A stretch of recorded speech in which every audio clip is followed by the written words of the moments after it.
Creio que para fugir terá aproveitado uma migração de pássaros selvagens. Na manhã em que partiu, pôs tudo em ordem no seu planeta. Limpou cuidadosamente os vulcões em atividade.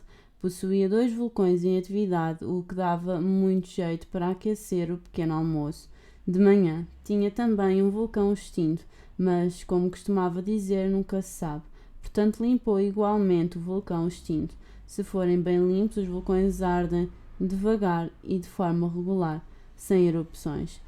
As erupções vulcânicas são como os incêndios de chaminé. É claro que, na nossa Terra, somos demasiado pequenos para limpar os nossos vulcões. É por isso que nos causa uma data de aborrecimentos. O príncipezinho arrancou também, com alguma melancolia, os últimos rebentos de embondeiros. Pensava que nunca mais voltaria, por isso todas aquelas tarefas habituais lhe pareceram, naquela manhã, extremamente agradáveis.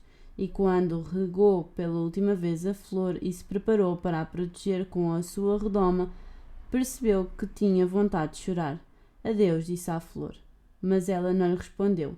Adeus, repetiu. A flor tossiu, mas não porque estivesse constipada. Fui tola, disse-lhe ela. Finalmente. Peço-te desculpa, tenta ser feliz. Ele surpreendeu-se com a ausência de críticas. Ficou confuso com a redoma na mão. Não entendia aquela calma amabilidade. É verdade, gosto de ti, disse-lhe a flor. Não chegaste a sabê-lo por culpa minha, mas não tem importância. Na verdade, foste tão tolo como eu. Tenta ser feliz. Deixa ficar aí a redoma. Já não a quero para nada. E o vento? Não estou assim tão constipada. O ar fresco da noite até me vai fazer bem. Sou uma flor. E os animais? Vou ter de suportar 2 ou 3 lagartas se quiser saber como são as borboletas. Dizem que são tão bonitas. Se não forem elas, quem virá visitar-me? Tu vais estar longe. E quanto aos animais maiores, não lhes tenho medo. Tenho as minhas garras. E ostentava ingenuamente os seus 4 espinhos. Depois acrescentou: Não te demores, que me irritas. Já que decidiste partir, vai lá embora. Tudo porque ela não queria que ele a visse chorar. Era uma flor muito orgulhosa.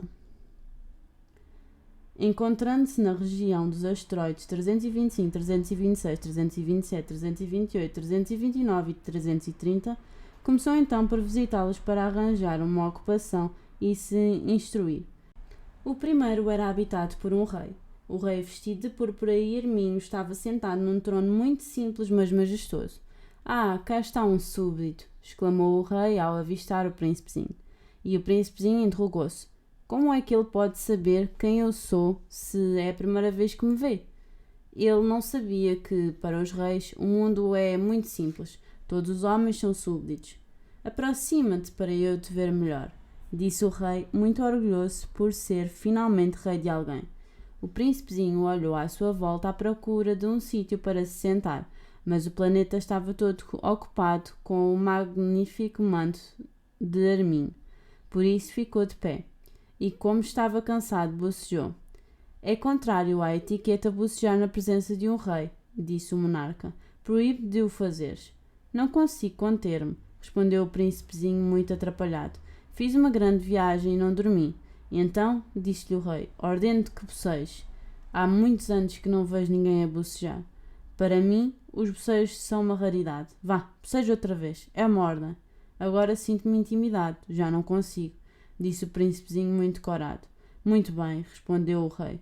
Então, eu ordeno-te que, ora bocejes, ora... balbuciou ligeiramente aborrecido. O rei fazia sobretudo questão de que a sua autoridade fosse respeitada. Não tolerava a desobediência.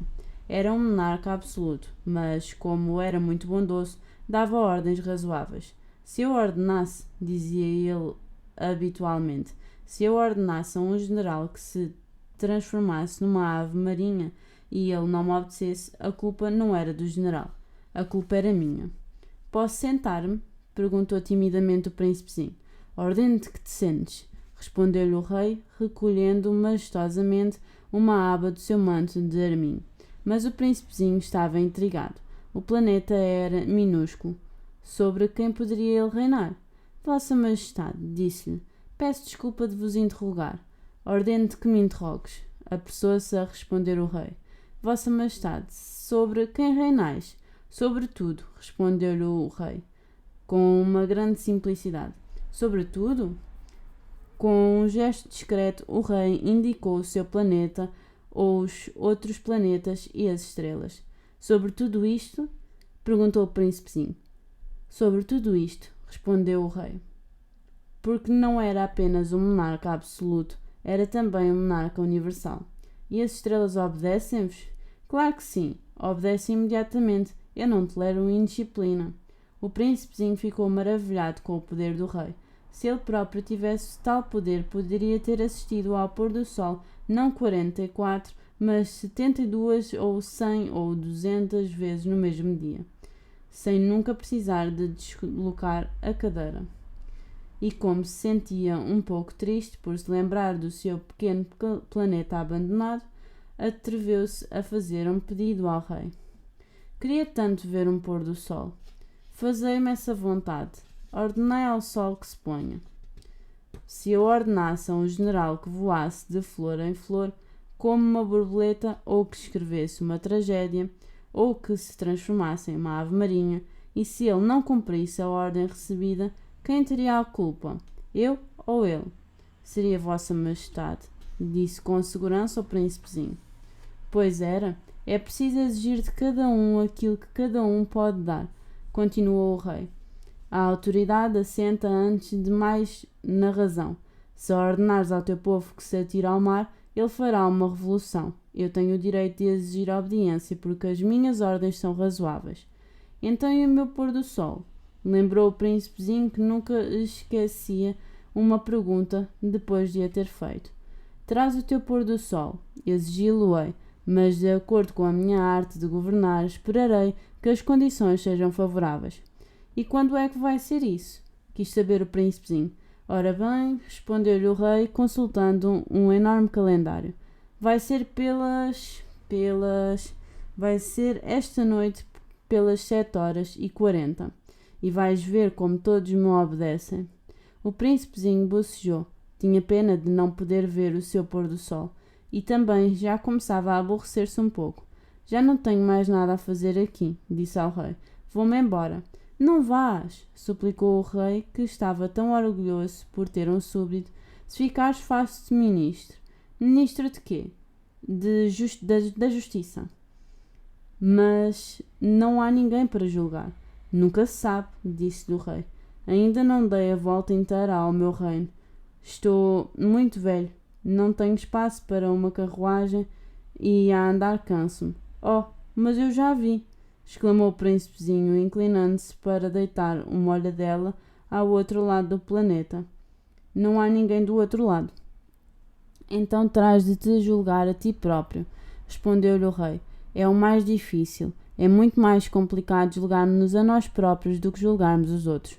Se fores capaz de te julgar, é sinal de que és um verdadeiro sábio. Eu posso julgar-me a mim próprio em qualquer lugar. Não preciso morar aqui. Ora bem, disse o rei, parece-me que há por aí no meu planeta uma velha ratazana. Costumo ouvi-la de noite. Poderás julgar essa velha ratazana e condená-la à morte de vez em quando. Assim, a vida dela ficará a depender da tua justiça, mas terás de conceder o perdão todas as vezes para a poupares. Só temos essa.